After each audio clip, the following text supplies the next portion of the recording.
So you were raised a non-denominational Christian. I understand you were never baptized.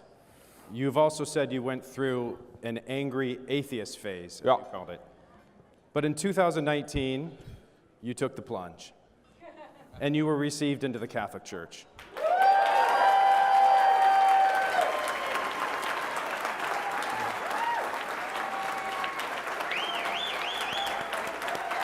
Thank you. Tell us about that journey. Well, first, it's good to be home, and I do think the Catholic Church is my home.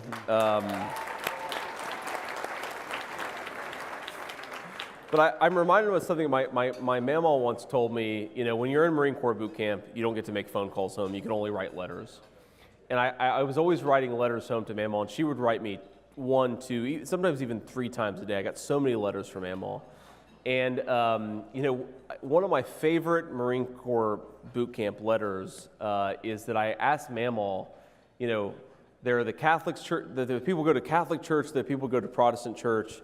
Why do the Catholics get to go to church for so long, right? The Catholics always go to church for much longer. And that's like the best thing you do in boot camp, because that's the one thing where the drill instructors don't yell at you the whole time.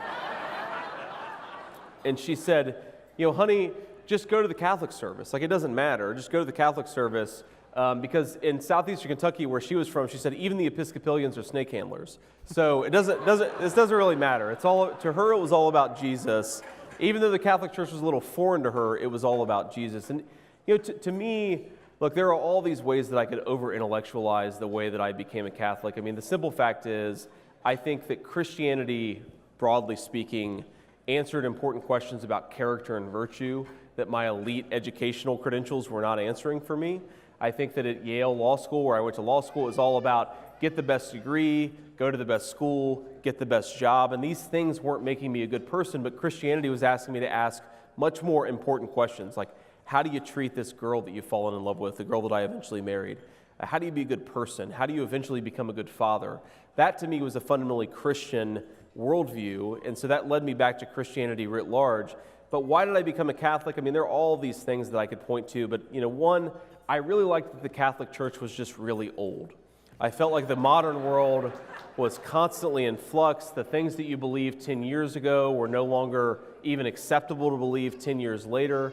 The Catholic Church was just very old. I liked the fact that I felt like it had stood really strong on some of the core moral issues. You know, I'm a very pro-life person. I've been pro-life since I was 14 years old.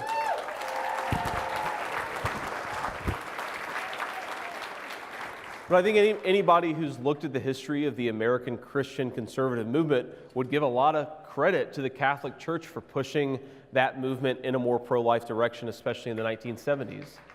But it was just, you know, a lot of the people who were really, really influential to me as I thought about how to be a good Christian in this new era of my life were Catholics. One of the great things about coming to this conference, I've gotten to reconnect with Father Dominic Legg. Father Dominic was the first person the first priest that I spoke to about becoming a Catholic, and just a lot of really good people who took their faith very seriously were Catholics, and it felt like a natural home for me. So I don't need to tell you